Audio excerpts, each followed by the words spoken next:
आप पिछले 8-9 साल से पढ़ा रहे हैं, हम बचपन से ही पढ़ रहे हैं। आपको पढ़ाई से प्यार है, हमको यही पढ़ाई करने में दिक्कत होती है। क्या मिस्टेक हम कर रहे हैं? अब मुझे पढ़ाना अच्छा लगता है और आप देखोगे कि जब मैं इस क्लास में एंटर करता हूँ, बिलीव में, तो थोड़ी सी दिमाग में वो सब बातें चल रही होती है, तबीयत खराब है, घर पे ठीक नहीं है अभी सिचुएशन। बट आप देखोगे कि धीरे धीरे जब मैं पढ़ाने में घुस जाता हूँ, मेरे दिमाग से वो बात निकल जाती है और चेहरे पे अभी नोटिस करो, मेरे चेहरे पे मुस्कान है ना। और ये बनावटी नहीं, ओरिजिनल वाली, क्योंकि अब मैं पढ़ाई में खो चुका।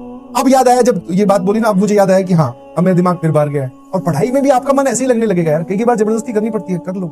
जब मैं आता हूँ तब थोड़ा सा सीरियस होता हूँ, पर जैसे ही घुसता हूँ किसी टॉपिक में समझाने, बात क्लास स्टार्ट हो गई, 15-20 मिनट हो गई है, आप देख रहे हो कि सर जोक्स भी मार रहे हैं, क्योंकि सर भूल चुके हैं कि बाहर क्या हो रहा था। अब पढ़ाई में घुस गए, जैसे यहाँ से निकलेंगे फिर वो बात दिमाग में आ जाए। इसी को पैशन बोलते हैं। एक ही बार किसी सब्जेक्ट में मन नहीं लगता, हो सकता है वो मैथ्स ही हो, ऐसा नहीं है कि मैं पढ़ा रहा हूँ तो मैथ्स, ठीक है, मैथ्स क्रिटिकल सब्जेक्ट है, आ जाएगी धीरे धीरे। बचपन से पढ़ रहे हो ना, पढ़ाई को पैशन नहीं बनाना है, समझो, पैशन बन भी नहीं सकती पढ़ाई, मतलब काम। जब तुम्हें इससे पैसे कमाने लगोगे ना, तब तुम मजा आने लग गए।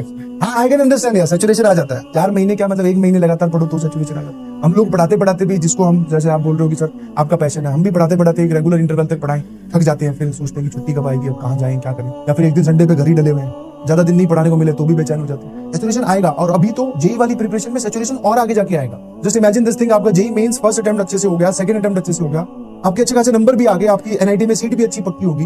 अब अभी भी सिर्फ 1.5 महीना पड़ा है जी एडवांस के पेपर में, और पढ़ो। मतलब जैसे जैसे हम एंड पॉइंट की ओर जा रहे हैं, आपको पढ़ाई वाला अमाउंट कम नहीं करना है, बढ़ाना है वो। और जैसे जैसे आप आगे बढ़ोगे, आप और सैचुरेशन की ओर आगे बढ़ोगे। पिछले साल की बात है, अभी वो उसमें आईआईटी रुड़की में है, उसका फोन आकर वो सिर्फ 10 मिनट मेरे सामने इस बात पे रोया है कि सर मेरा पढ़ने का मन इसलिए नहीं कर रहा कि मेरे को पढ़ाई नहीं अच्छी लगती।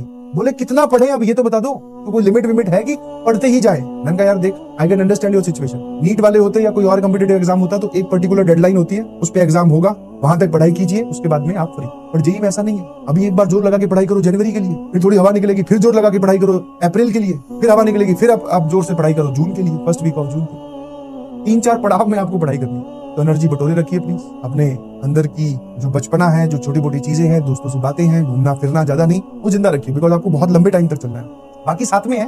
अब मैं पढ़ाता बोर नहीं हो, तुम पढ़ते पढ़ते बोर कैसे हो गए? सर आपको तो पता नहीं, शायद मजा आ रहा होगा, हमें थोड़ा कम मजा आ रहा है। आप इसमें यार, मैंने नीट वालों को कुछ नहीं बोला भाई, ले जाके दिखा देते उनको, देखो ये मास्टर जो है नीट के खिलाफ बहुत बोलते। मैंने कहा नीट में एक प्रिविलेज है, प्रिविलेज बोल दिया सर, उनका तो एग्जाम मतलब आसान बोल रहे हो, आके देखो आप एक बार कभी कितनी पढ़ाई करनी पड़ती है, 5-5, 4-4 सब्जेक्ट, ये मैं क्या बोलूं फिर। नीट वालों के साथ ये मुश्किल है, अब ठीक है, नीट वालों के साथ ये मुश्किल है कि उनका एग्जाम एक ही बार में हो जाता है। हम भी चाहते हैं कि उनको थोड़ी कठिनाई की जगह थोड़ा सहूलियत मिले, जेई वाले बच्चों की तरह है। जेई वाले बच्चे कितने रिलैक्स है, 2-2 बार एग्जाम हो रहा है, फिर एडवांस का अलग हो रहा है, क्या पढ़ना है क्या नहीं पढ़ना है, कौन मेन है कौन एडवांस है।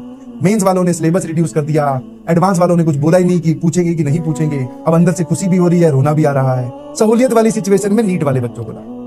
अब ठीक, आप परेशान हैं, आप अपने रिवीजन मोड में अब आ जाइए, क्योंकि अब यहां से रिवीजन मैटर करनी स्टार्ट करेगी। अगर आप रिवाइज नहीं कर रहे हैं तो अब आपको ये लगने लगेगा कि यार एग्जाम पास आ रहा है और मेरा रिवीजन पीछे रह गया है। अब आप लोगों को 4 या 5 दिन का एक